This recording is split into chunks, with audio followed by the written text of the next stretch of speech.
I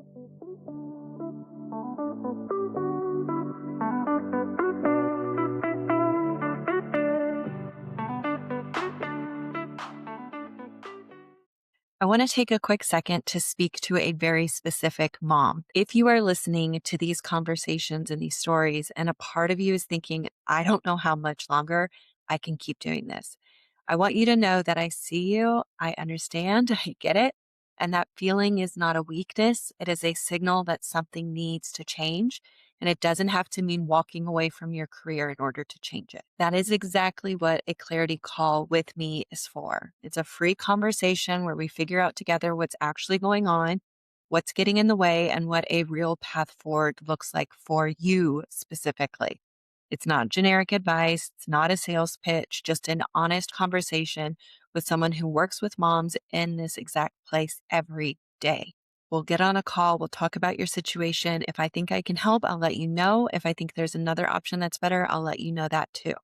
So if that is you, the link to book is in the show notes. It takes 30 seconds, and it might be the most important 30 seconds that you spend this week. Hi, and welcome back to another episode of Heart and Health Wellness. I'm your host, Dr. Melissa Welch, and this is The Return, a working mom interview series.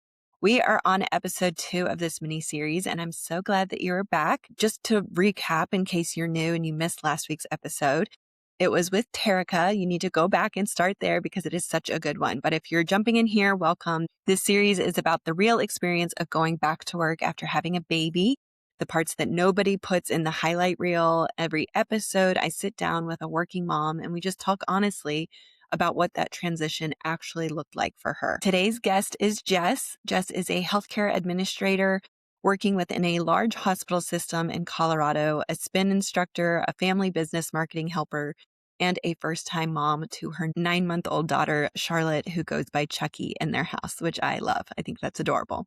Jess is one of those people who does a lot, loves what she does, and had to learn the hard way, like most of us, that becoming a mom changes everything, including who you thought you were. What Jess talks about in this episode, that identity shift, that feeling of shedding an old version of yourself and not quite knowing who the new one is yet, is something I think so many of you are going to hear yourselves in. I know I did. So let's get into it. Well, hi, Jess. Thank you so much for coming on. I'm excited to get to talk and meet you and hear about your story. Yeah, thank you so much for having me. Excited to be here. Absolutely. Okay, so real quick, just introduce yourself, like name, where you're from, what you do, that kind of stuff. Yeah. So my name is Jess. I'm originally from the Midwest. So I grew up in Illinois. I moved out to Colorado in 2014. I went to Colorado State University. So go Rams. Big fan Right. of the Rams. And I got a degree in sports medicine. Thought I was going to be a PT, go to med school, something along those lines. And then I started working in nonprofit and fell in love with working through different systems across Colorado. So I've worked in mental health. I now currently work for a pretty big hospital system in Colorado, doing some administration, project management tasks. So really loving it. On top of that, I also am very passionate about fitness. So I am a spin instructor part-time. And then I also have a family-run business that my dad owns. And so I help him do marketing for that. So I technically just never really have any downtime these days. You're very busy, and Yes. that's common with the women that I talk to. We find lots of different projects to get involved in. And side note, with the spin, I forgot that you had told me that when we messaged before. I love spin, and I tried to spin up until I was like probably 37, 38 weeks pregnant. I was going very slow, but I was on Yes. the bike. I was proud of myself. I will say I found out I was pregnant after I had already like paid for my boot camp training. And so the training I did through a spin company was extremely robust. It was like I had to record a 45-minute class and I was in the first trimester, so I would record and then go throw up Yeah. and then send my recording in, and it was like I couldn't believe that I got through that. I taught until 37 weeks, and I actually rode on my due date, and after I rode, Wow. I went home and my water broke.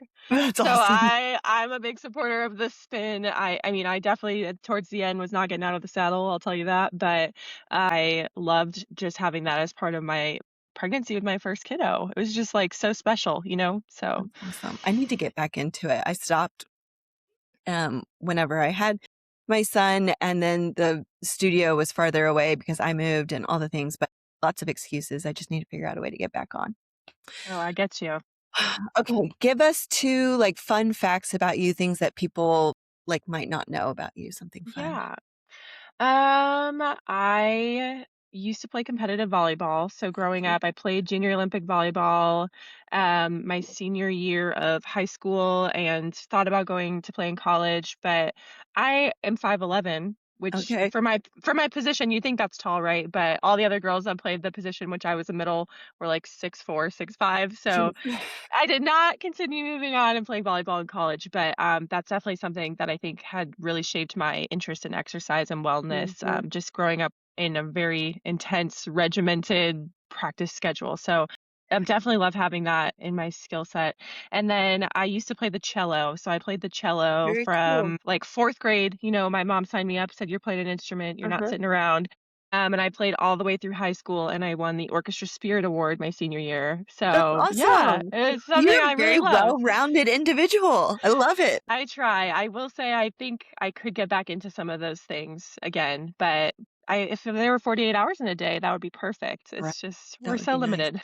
I'm impressed with your commitment to stick with the cello through high school. I also learned to play instruments when I was young and I did piano, but then by the time I got to like middle school, I think dance became more important for me and so I let it go and I really regret that now. And I have a keyboard and I'm convinced I'm going to get myself to start playing it regularly again, but Yeah. alas, I've not. I know. I think I remember being ridiculed a lot. I think being in orchestra was kind of nerdy back in the day, but I really loved being in the orchestra. I thought it was really fun Yeah. and it was a nice class to have middle of the day to break up all the other classes.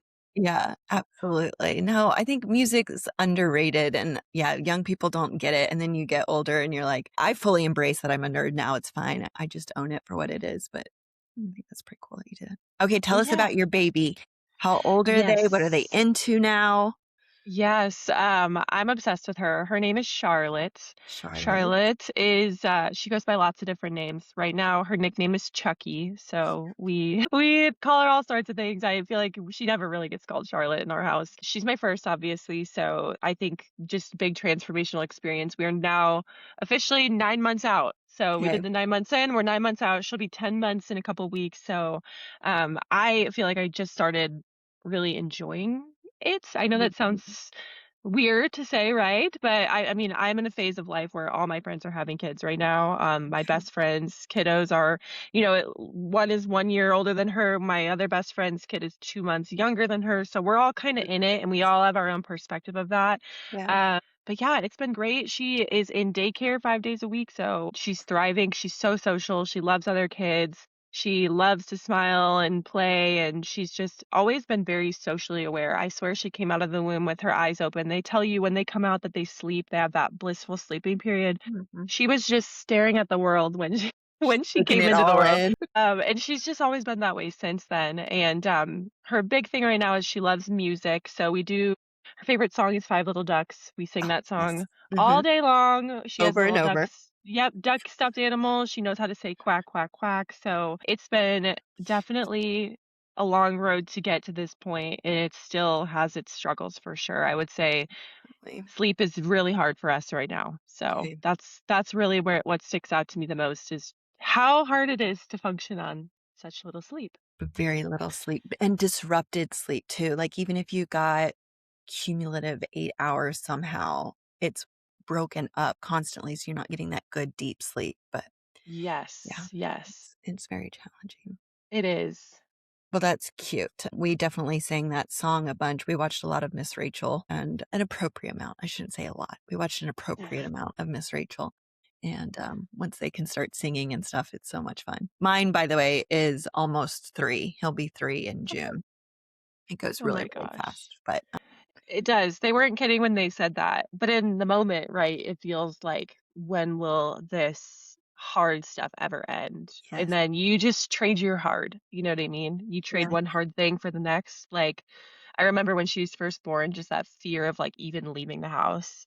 Like, how am I gonna do this? Uh-huh. And I felt that, like, overwhelming fear, especially when my husband went back to work and I was on Okay. maternity leave with her, going to Uh-huh. those appointments, and they were Uh-huh. pretty far from home. I went to a hospital, delivered at a hospital, like, probably 40 miles north, just Okay.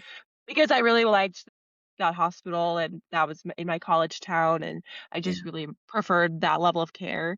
But Yeah. that came with, having to shuttle her up there by myself and back, and I just yeah. Now I don't think twice. I throw her in the car and we're on our way, but, there's just different challenges in each phase, so Did she like riding in the car? I always was told that babies would just fall asleep in the car, and that was not our experience, so there was a no. lot of crying and screaming in the car. It was very stressful. It is extremely I have a vivid memory of, like, one day my husband was coming home from work, and it was, like, closer to, like, mid-range of my maternity leave, so she was probably, like, 9 weeks old, and I Okay. was like, "I just have to go to Target to get diapers." Okay, Target's, like, 8 miles from my We can do house. it.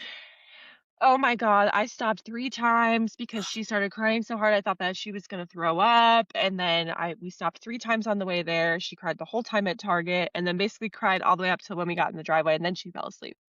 And I Of just course. remember being like, "Oh my god, my cortisol levels are spiked, like, I'm Uh-huh. shot, I'm exhausted now from that whole experience." And Uh-huh. I'm like, "I'm never doing that again." And then you just persevere, like, there's something Yeah. I've realized in motherhood is, like, in some ways we don't have the choice, right? Yeah. Yeah. We really don't. We have You to do it figure it anyway. out. Yeah, Mm, yeah. And so I think, yes. yeah, that's been as a very type A person, loving that level of control, I think it's Yeah. been a really good practice for me of having to let go of that because Yes. we don't get to control these little humans, really. They No. decide what the day is going to look like. Yeah, and as much as we try to create structure, and some structure is good, but, like, it's going to get derailed, and you have to be okay with that. Yes. Um, okay, I wrote that down because I wanna come back to that in a little bit. What can you explain kind of what your role looks like day to day, what you do as a healthcare administrator? Oh yeah. So I work with our C-suite individuals. So like we are in the process right now of expansion and really building a solid like access to care model here in Colorado so that people have access to really, really good quality community hospital care. And so a lot of what I'm doing is coordinating these efforts to make sure that we are getting in front of the right people. And the organization I work for has like over 30,000 people that are employed through this. So there is so much coordination going on. I feel like I'm really just managing the next thing that's coming down the pipeline. Every day's a little bit different. I work with a lot of physicians as well, so, Okay, coordinating some of the stuff on the back end regarding, like, electronic health records and different regulatory things. We work a lot with mhm, different state entities, so I wish I could say that there was a specific thing that happens every day, but it's very variable. And yeah, I've really enjoyed it so far. I love working with high caliber individuals that are mhm, subject matter experts and really passionate about what they do. I always joke around like you don't go into nonprofit work because you want to be a billionaire. Like you right, really have to care about the mission. And right, that's something that I love about working in nonprofits is we're all aligned on this mission of building this beautiful system so that people have access to it. So, really enjoying the work that we're doing, and it's been a really big change from my previous role. I worked specifically in behavioral health, and okay, it's just it's hard. There's been a lot of funding cuts there, so it mhm. feels like just a very different ballpark to be working in the more hospital systems. So, Yeah, yeah. no, that's so cool. I have so many thoughts. So I don't know if you're aware of what I do. So I work in family medicine residency. So we train family physicians after they've graduated from medical school and they're prepping to go out on their own. But I'm the behavioral health faculty member for the program. And so I'm a licensed marriage and family therapist. And so as my day job, I provide care to patients like traditional psychotherapy. And then I also train our residents on how to take care of behavioral health. And so behavioral health integration is one of these things that I'm very passionate about. I'm sure you're familiar with all of that. So it's cool. It's Yes. exciting to hear you Yes. talk about it. It is, and I will say I am also a mental health first aid instructor. I Okay, teach both cool. adult and youth curriculum, so Very that cool. was something had gotten credentialed for at my previous job that I'm still working on integrating it in this role, and also trying to just stay present in that community because I am so passionate about that access to those skill set that Mhm. we have stigmatized and we don't talk about Mhm. enough, and everyone's struggling in their own way. And so I've loved that I've been able to bring that passion I've had for behavioral health into this space.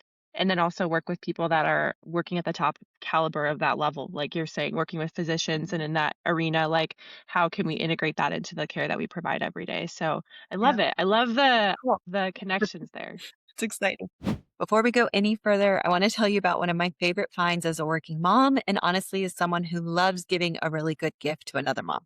We're Amma makes jewelry and gifts designed specifically for moms. And I'm not just saying this because I actually have and love their cocoon and the halo necklace.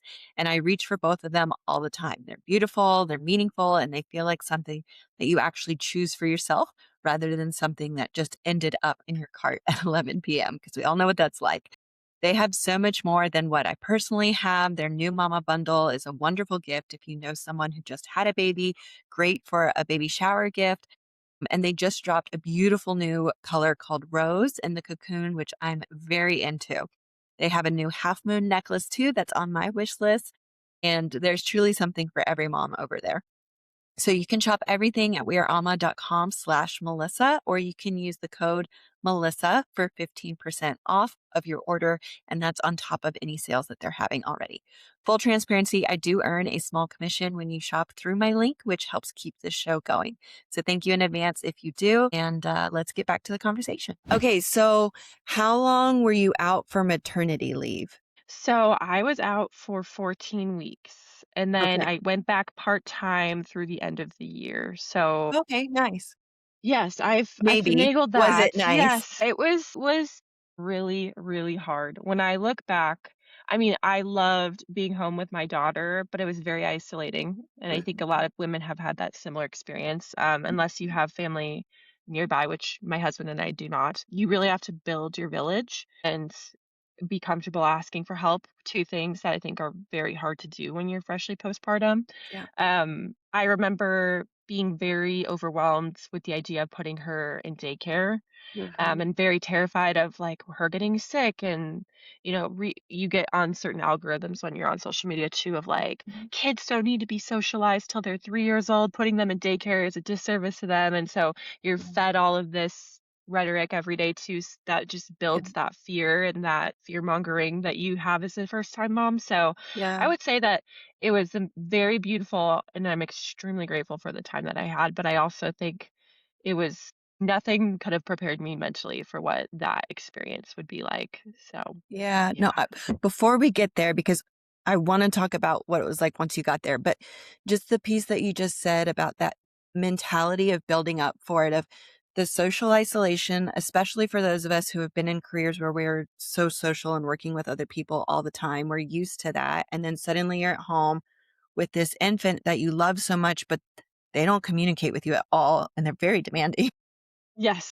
And so and you're by yourself, and so there's part of you that's like, "I'm excited to go back and be around people again," but then there's this other part of you that's being bombarded with information that you're somehow going to be harming your child by sending them to daycare, or if not harming, at least putting them in danger's way, and Yep. so then that tears at you as a mom of like, I don't want anything to happen to you. I care about you more than anything in the world. How am I going to make this happen? So just that fear alone, it's separate from postpartum anxiety. It's an anxiety that's brought on. I'm going to get off of my soapbox in just a second, let you talk about it. But it's like this anxiety from social media and from social pressures about what it's supposed to look like and what a good mom does or doesn't do. Oh, yeah, definitely, and because I have friends in the same wheelhouse, like, we're all kinda going through our own different versions of this. So my best friend is a stay-at-home mom, and of course, like, she gets that extra time with her child, and she doesn't have the same things to be fearful of, but then there's that isolation piece that she has to sit Mhm. in, and that, figuring out the financial piece that goes along with not working too. And so I honestly feel like, and you're damned if you do and you're damned if you don't, right? Mhm. Like there's almost that mentality of like, okay, what if we could make it work and I was a stay-at-home mom? There's still that piece to that of like I am gonna need that social interaction, I feel like, to be a successful parent. And then Mhm. it just feels like there's never really any great answer to the question. And we as parents and specifically as moms just hold so much guilt and so much energy towards that, I feel like, around worrying how our decisions are going to impact our child, moving forward. And I think that was just really hard for me to sit with, especially because I did really struggle with postpartum anxiety and depression.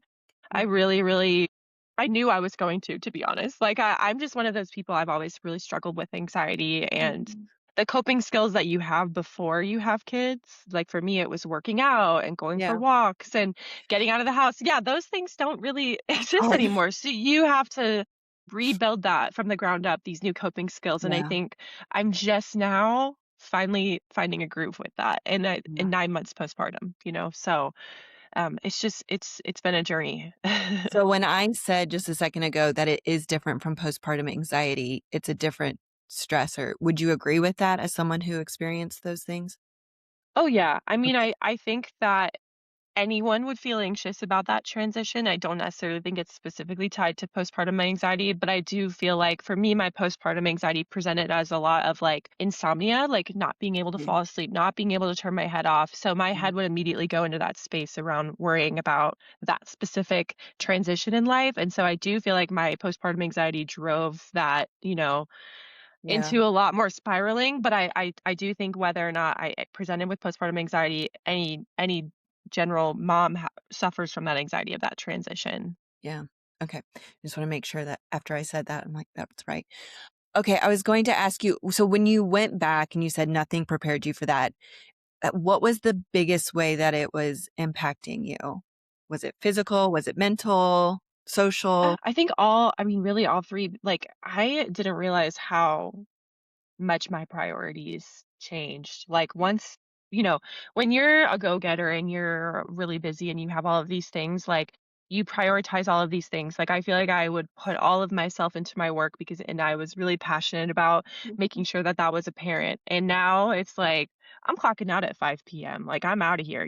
So I think the Mhm. biggest thing for me was just seeing how much my priorities and my mental shifted going back. So just really that like showing up to work, what that would look like. I mean, I would say it transitioned emotionally for me again with the postpartum depression and anxiety. So emotionally for me, like, and I think coupled with the sleep deprivation, like that transition, what I've noticed was a lot more like emotional volatility and reactivity to things too. And I think that's something that my husband and I have talked a lot about where he's like, you're snapping at me a lot more. Mm, And I wondered what it was. I'm like, why am I just so angry and yeah, frustrated all the time? And really through the work with like talking to therapists and really being proactive about my mental health, it's definitely the anxiety piece, right? Where mhm, I feel like I say I'm the admin of my life right now. mhm, I always have something administrative that I need to do. I get home from daycare and then it's washing all the bottles and getting everything prepped for the next day. And then I got to get the breast milk that I pumped at work and I got to put that in the fridge. And then I have to make sure the pump is charged and then wash all the pump parts. And by the time I'm done with all of that, it's time to get ready for bed. yeah, And I've barely gotten a piece of dinner in my mouth before it's time to go to sleep. And I will say I co-sleep now with my yeah. daughter, which was not something we had planned on doing.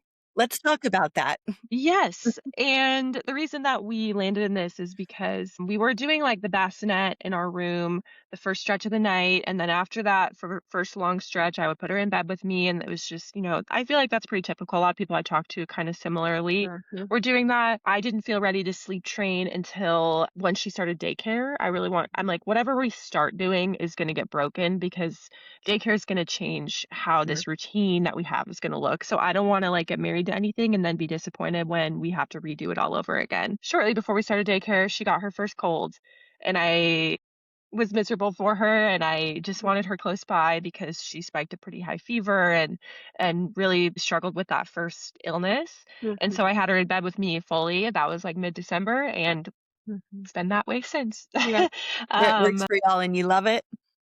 I love hate. I think my husband and I especially, like, I think we miss that time for us Right. to be able to connect, but I will say, like, because I have a daughter in daycare for 8 hours a day, 5 days a week, I consider that time for us to re-regulate, to Mhm, connect, and honestly, to make sure that all of her needs are met.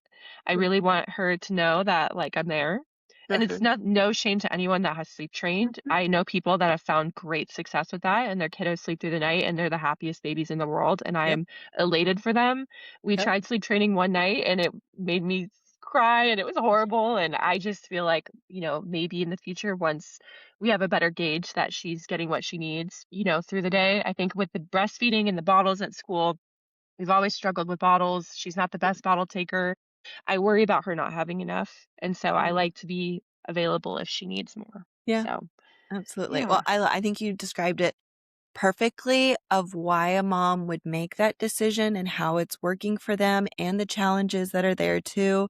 And I always tell couples when I'm working with couples that if you're only getting close, intimate time or time for connection at night when you're both about to fall asleep, that's not great for your relationship, anyways. So you need to be creative and finding other Yes. ways to flirt and have fun and be close with each other other times than when you're just getting in bed and going to sleep. Exactly. Like, Exactly.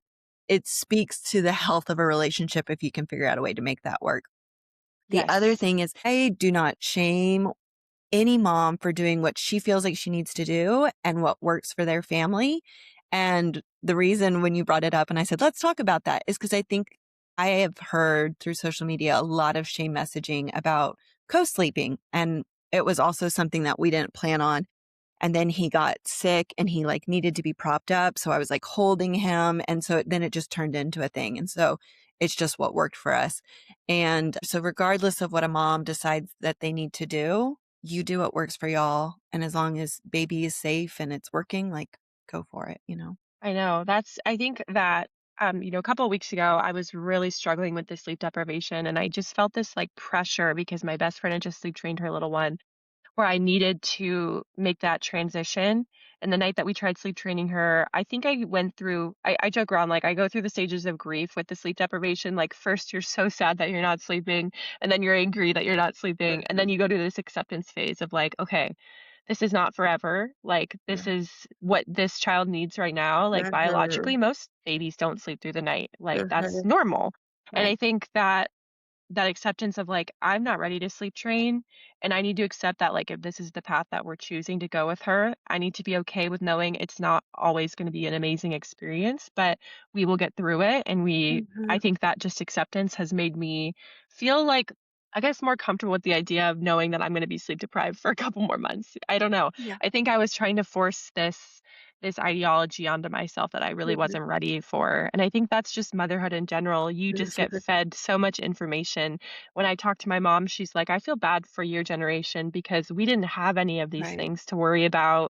We just kind of did what we thought would work. And, Mhm. whether it worked or not, we didn't have anyone in the background telling us what we should and shouldn't do or shaming us for Right. that. And so it's just information overload. Yeah, they had books and magazines and, could talk to their friends about it, but the amount of influence and the judgmental influence that's out there now is it's not what our human brain was designed to be able to take on. Can I ask you real quick, you mentioned like in the moment when you're tired having to accept, like, this is what my baby needs right now. Was there anything that you did practically that helped you with that acceptance in the moment? It's a roller coaster. The nights where like, I'll give you an example. When we started daycare, we got hit with every bug imaginable. So the Mhm. nights where I'm trying to fight this illness myself, Mhm. she's trying to fight this illness, my husband's blowing his nose in the background, I'm overstimulated. That's when I really have to dig deep because otherwise there are nights where I'm so overwhelmed with everything that I will just cry. I'm just so Yeah, frustrated. I'm so exhausted and I let myself feel those things. But I really just have to acknowledge that, she's not choosing to like, there are nights she has broken sleep where she wakes up and she just wants to chat. I'm like, "This is a developmental" I have to remind myself, "This is a developmental thing, like, this is good. What we're yeah, seeing is good." Like, she's waking up because she's excited, her brain is turned on, she's stimulated, she has all these skills she wants to show us. Of course, I would love if it wasn't at 3 AM, right? right. Like, that would be amazing, but I think as you realize you can function and you will get through the day, I think you build that confidence of like, "Okay, last night was rough. I know I can get through it. I've done it before, and we'll try Mhm. again tomorrow. Because I used Yeah. to get the sundowner, like the sun scaries right when the sun would go down, especially initially. Because man, no one can prepare you for that what sleep Mhm. deprivation really feels like when you go from being pregnant to having that little human. I mean, Yeah, it is earth-shattering, and yeah. I think you just you learn as you go, you know what I mean? But I think Mhm, I just continue to have that really intentional dialogue with myself of like, mhm. this is what she needs right now. She's not waking up to annoy us because she doesn't want us to sleep, right? Right, She's waking up because she wants to show us something, or she needs something, or she needs that stimulation and she needs to get this energy out of her. So right. again, it's just that really sitting in that really intentional space and knowing that there are nights I will cry. Yeah, absolutely. But you said several things in there. It's the noticing of what you're experiencing in the moment, the you talking to yourself of saying, "It's okay that I'm feeling this. It's okay that I'm experiencing it in this way," reminding yourself of where she's at developmentally and how appropriate it is that she's doing this, that it's not malicious and she's not a bad child and getting at you or anything like that. For me, I really would have to take a second to pause and just, like, look at his tiny little hands or his tiny little feet, and it was something about just noticing how small he was that reminded me of where he was really at because there's this expectation of, like, "Well, they're gonna figure it out." Well, no, it's gonna take some time, and I have to remember where he's at right now, and so it was kind of that just practice of noticing that it kind of, like, triggered that process that you're describing. But you Yeah. have to, and if you're trying to pretend like there's a way to do it without all of that, you're just gonna sorely disappoint yourself. Definitely. And I think a big thing I had to realize too, and my husband is an amazing dad, but my daughter wants me. And I think that's Mhm. something that we've really talked about in our relationship is he sees that I am like up 2, 3 times a night and he wants to help, like he Mhm. wants to be present.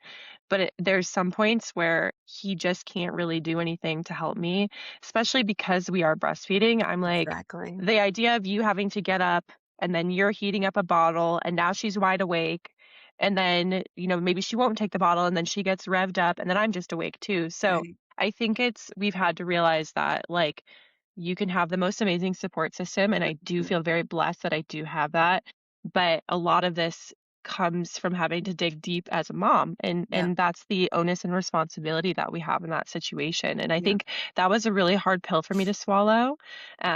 I was drowning initially. I mean, really, that sleep deprivation compiled on itself was just so hard and very scary.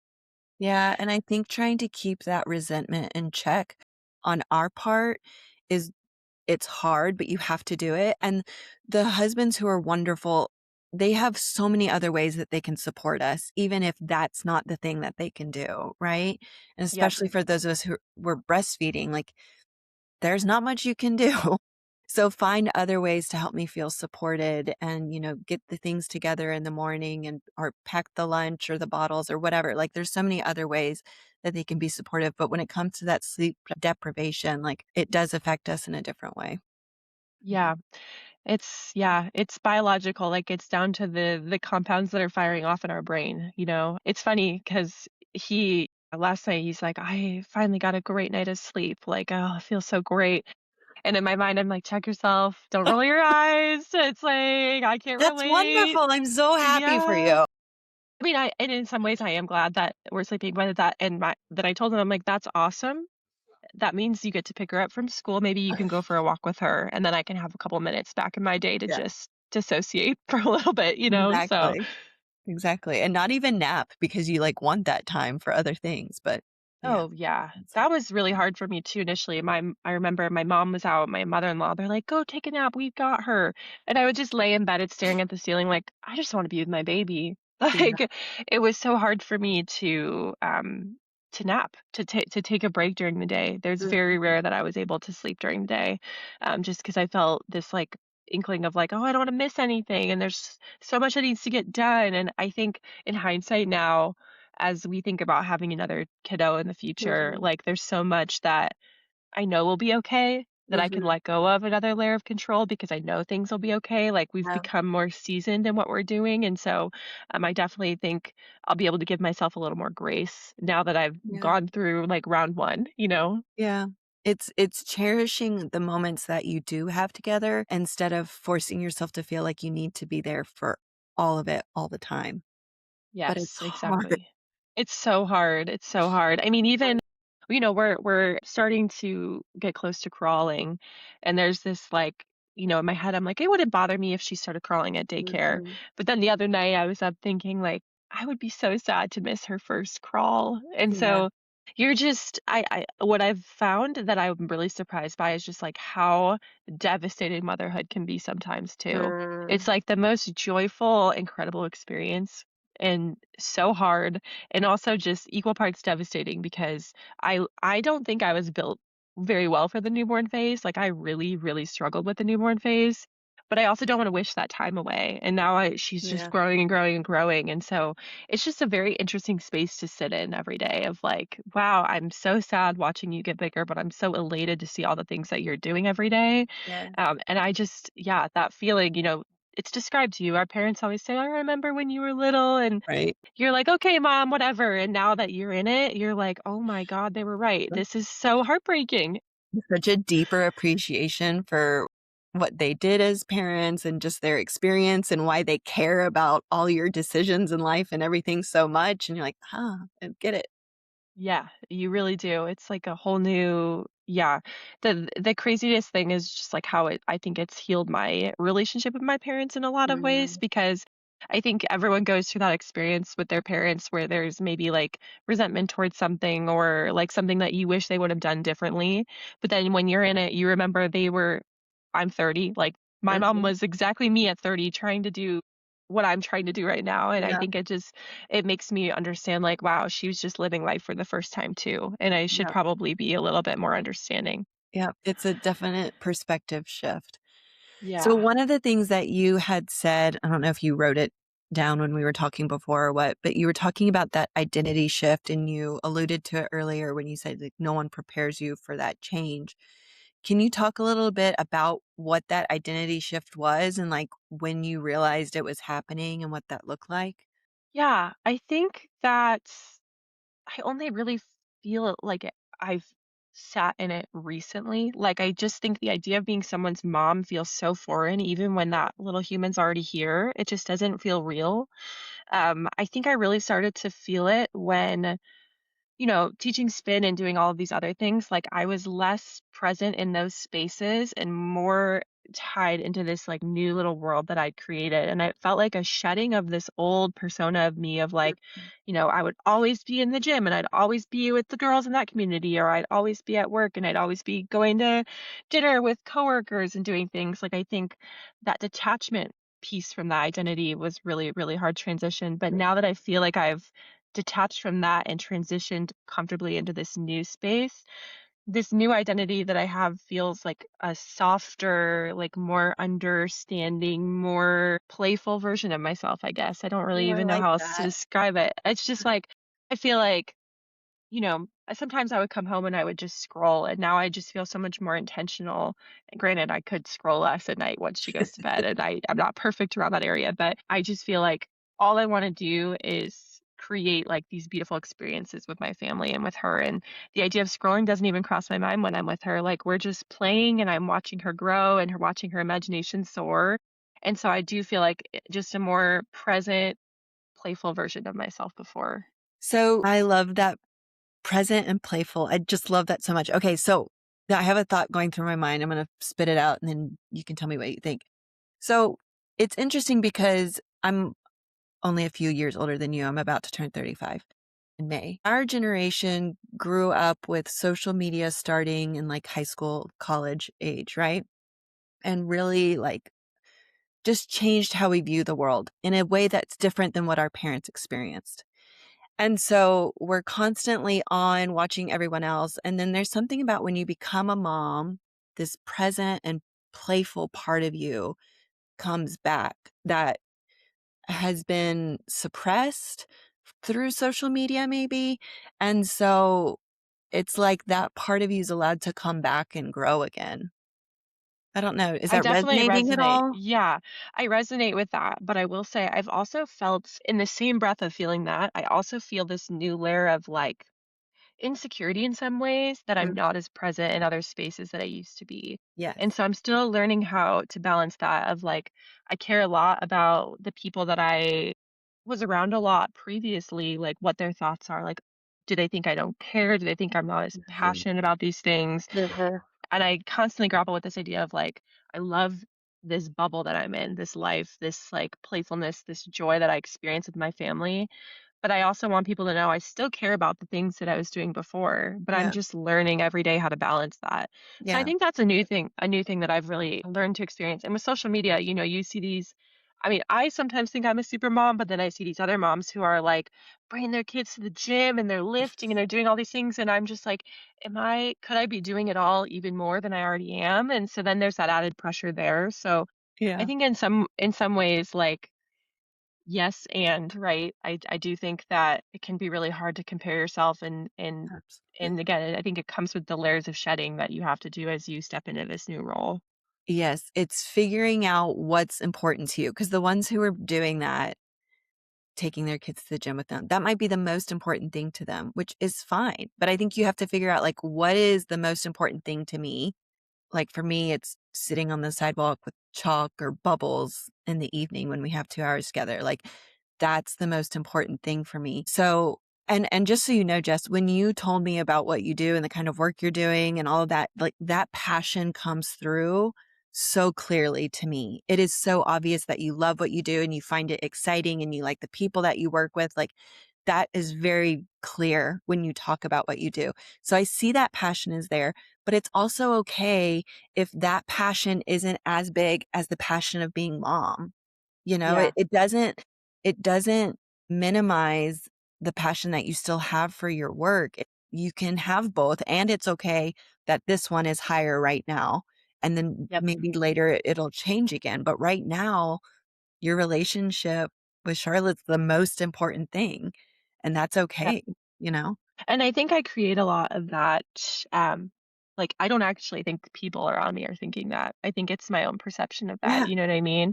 And I think that just comes from being a people pleaser in my life and, like, just learning to be okay with, like, where I'm at. And I think I'm used to always challenging myself, but recognizing, like, this doesn't have to be another opportunity for me to challenge myself. Like, I can sit in this space of being a mom and pull good. back a little bit, and that doesn't mean I'm any less capable of what I was doing before.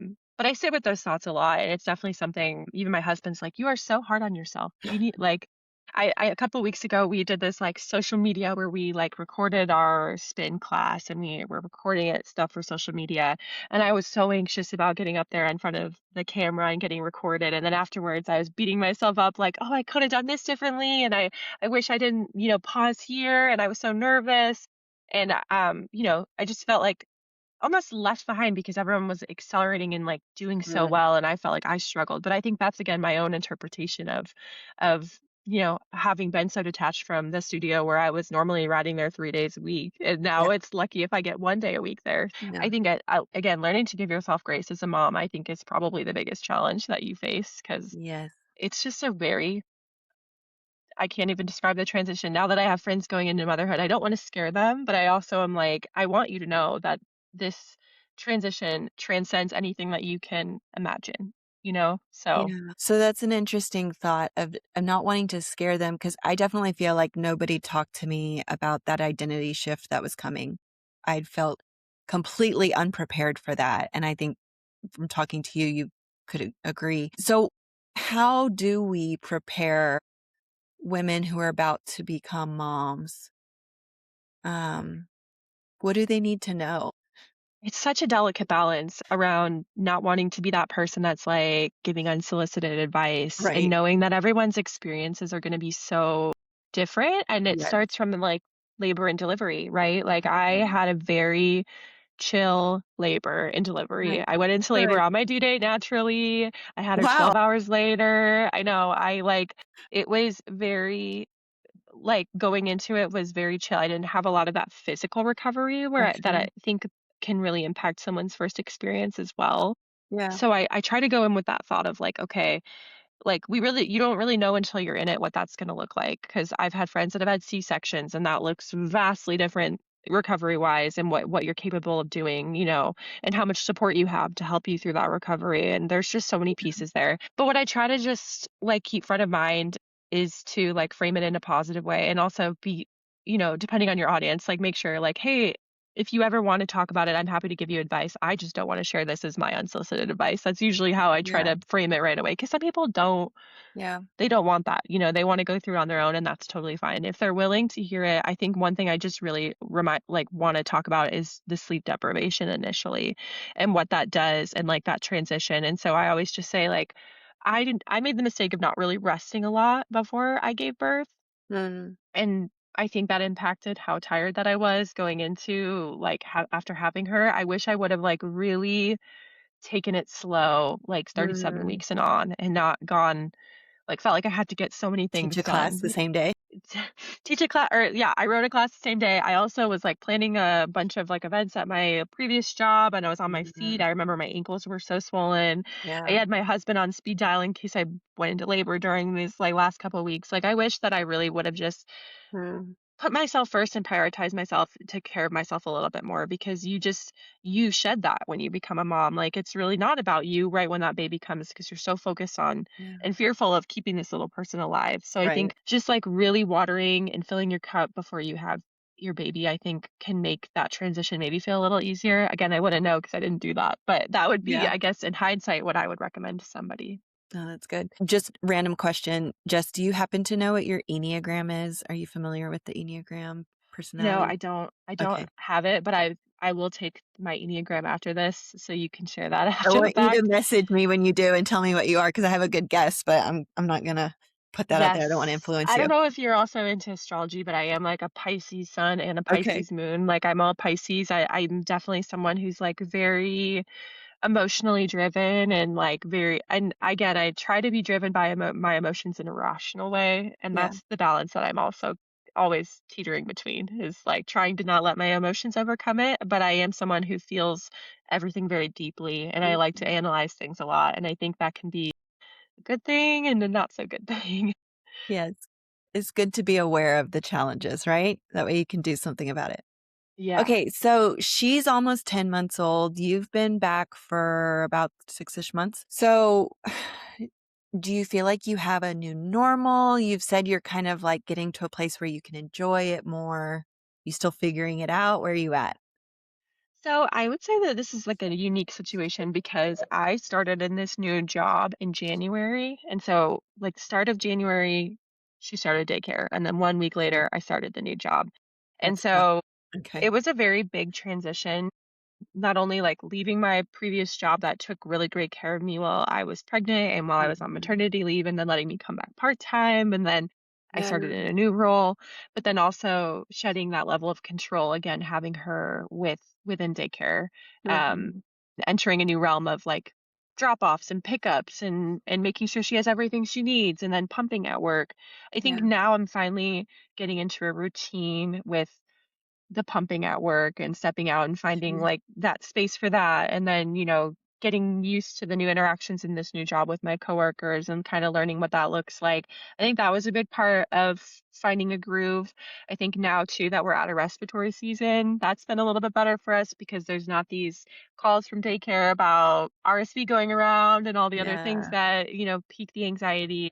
And I think my husband and I are also finding, like, a really solid groove for Mhm. during the week, like on Wednesdays, I have a meeting that typically every Wednesday that goes later in the day. And so he'll pick her up and bring her to the gym. And the gym is like 2 minutes from my work. So then I'll meet them Nice. at the gym. He goes to a rock climbing gym and she'll just Okay. be hanging out on the mats. And then I'll go meet them and then we'll go to do dinner somewhere. And so we're kind of finding like a routine that feels Good. really, really good. And I think too, now that she's sitting up on her own and eating more solids, like, I just feel a little bit more off the hook, like, okay, Yeah. if I'm not there immediately at that 3-hour mark, like, she's not gonna die, like, she Mhm. can have a couple crackers and Yeah. a snack and, it'll hold her over until I'm there to be able to feed her, and so I definitely Mhm. think, like, that comes with just that extra layer of, like, more independence that has Yeah. helped things feel a little bit easier. Takes a But I'm little bit not of gonna that lie to you, pressure off.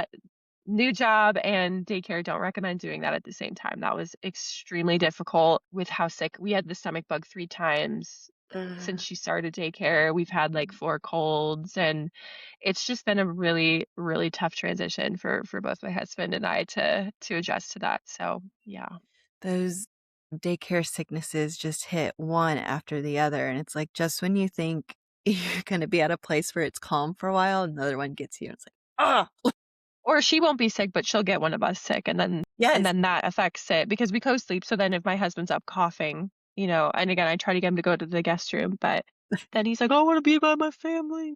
I'm like, "No, we Don't have get to us try to keep sick. the sickness out." And I think that's too, like, I haven't really given space for myself to be sick, and there was one illness that just, Mhm. like, took me out. I was at work, and I just basically got the stomach bug in the middle of work, and I Oh, had no that's choice, and I was awful. forced to acknowledge that, like, this is what happens, like, I am sick and I'm allowed to be sick and it's okay, and Yeah, so, um, yeah, it's just like I said earlier, you kinda trade your heart as you go through this process, like, what yeah. was hard to me before, like, I remember being an absolute mess because before I went back to work, she wouldn't take a bottle. And I remember being like, "I should quit my job. She won't take a bottle. I'm gonna just have to nurse her." And, like, I just remember it keeping me up at night and consuming me that, like, she wouldn't take this Mhm, bottle, she wasn't gonna eat, she was gonna starve, like, just all of the thoughts that took me down this, like, horrible slope, and then it was fine, right? Like, mhm. she takes a bottle, not amazingly well, but she won't let herself starve, and you just learn as you go, and then the next challenge arises. And so, I think that's just been the thing that I've learned to accept a little more is, like, none of this is easy, but, like, everything is temporary. Yeah, yeah, and then you'll look back in 6 months and you'll be like, "Oh my gosh, how did that go by so fast?" And yeah, it's wild. Yes. That saying of the days are long, but the years are short or whatever, it's real. I know, I say that to myself every day when I'm having a hard day. I'm like, "The days are Remember. very long sometimes," and they're it's just I think the level of unpredictability was so hard for me to deal with, like, we'd have a week of really great sleep when she was, like, 12 weeks old, and then we could hit the 4-month sleep regression, and I'm like, "Okay, what am I doing wrong?" And then when we'd have one good night of sleep, I'd have to think, like, "What did we do differently that one night Or that why got us was that that sleep?" special and successful? Yeah. And so I think understanding, like, yeah, it's really nothing that I'm doing differently. I mean, we have the same bedtime routine every single night. Yeah. It's really just how her brain's firing off, I feel like. And, maybe one of us moved too much in bed and it woke her up, or maybe she just wants an extra cuddle with her mom. Like, she's Yeah. realizing that I'm separate from her. She's realized Mhm. I'm separate from her and she wants to know that I'm there. And so I think, like, that acceptance that I'm still learning to sit with has really helped me enjoy this experience a little bit more. Good, good. It's a very important skill to have for sure. Um, I'm glad you're getting that figured out. Anything else that you feel like you wanna say or share, they need to know before we sign off? I would just say, and I think that everyone says it, but like everything is so temporary. And so, especially someone that's struggled with like my mental health postpartum, I think Mhm. the best thing I can recommend is like to talk to somebody. Like, Yeah. I tried to be very prideful, and I've worked in mental health before. I teach mental health first aid. Mhm. I know there's resources out there, but I think we think it's supposed to come so naturally and that it feels unnatural for us to reach out and to get those supports. And the Yeah. best thing I could have done for myself was finding a very supportive I work with a nurse practitioner who's specifically an OB, but she does the Okay. psychiatric side of things.